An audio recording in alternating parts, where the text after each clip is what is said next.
Hi ಎಲ್ರಿಗೂ ನಮಸ್ಕಾರ. ಕಲ್ಲಂಗಡಿ ಹಣ್ಣು ಸೀಸನ್ ಬೇಸಿಗೆ ಅಂತಂದರೆ ನಾವು ಕಲ್ಲಂಗಡಿ ಹಣ್ಣು ನಮ್ಮ ಮನೇಲಿ ಈ ಬೇಸಿಗೆಗೋಸ್ಕರ ಉಪಯೋಗಿಸ್ತಾನೆ ಇರ್ತೀವಿ.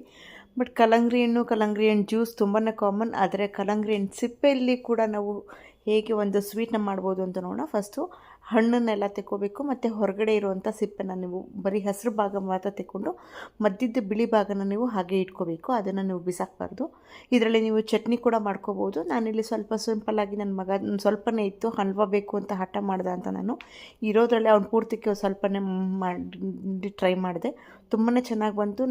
ಇದೆಲ್ಲ ಎಕ್ಸೆಸ್ ವಾಟ್ರ್ ಏನಿದೆ ಅದನ್ನೆಲ್ಲ ನೀವು ಚೆನ್ನಾಗಿ ತುರ್ಕೊಂಡು ಹಿಂಡಬೇಕು.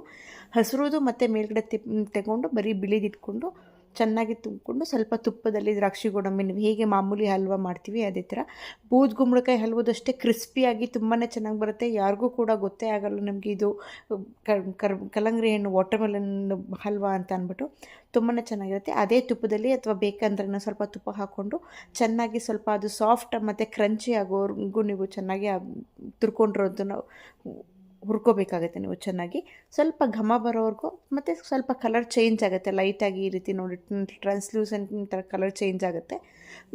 ಮೆತ್ತಗಾಗೋದಿಲ್ಲ, ಕ್ರಿಸ್ಪಿಯಾಗಿರುತ್ತೆ. ನಾನಿಲ್ಲಿ ಬೆಲ್ಲದ ಪಾಕನ ಹಾಕೋತಾ ಇದ್ದೀನಿ. ಬೇಕು ಅಂದರೆ ಸಕ್ಕರೆನ ಬಳಸ್ಕೋಬೋದು.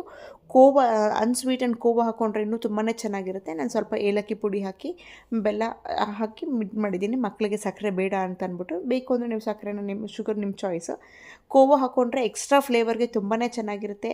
ಒಂದು ಸತಿ ಮನೇಲಿ ನೀವು ಕಲ್ಲಂಗಡಿ ಹಣ್ಣು ತಂದಾಗ ಈ ಹಲ್ವಾನ ಟ್ರೈ ಮಾಡಿ, ಮನೆಯವ್ರಿಗೆಲ್ಲ ಕೊಡಿ. ನೋಡಿ ಎಷ್ಟು ಇನ್ಸ್ಟೆಂಟಾಗಿ ತುಂಬಾ ಟೈಮ್ ತೊಗೊಳ್ಳದೆ 10 ನಿಮಿಷದಲ್ಲಿ ಕಲ್ಲಂಗಡಿ ಹಣ್ಣಿನ ಸಿಪ್ಪೆಯ ಹಲ್ವ ರೆಡಿ ಆಗುತ್ತೆ. ಒಂದು ಸತಿ ಟ್ರೈ ಮಾಡಿ.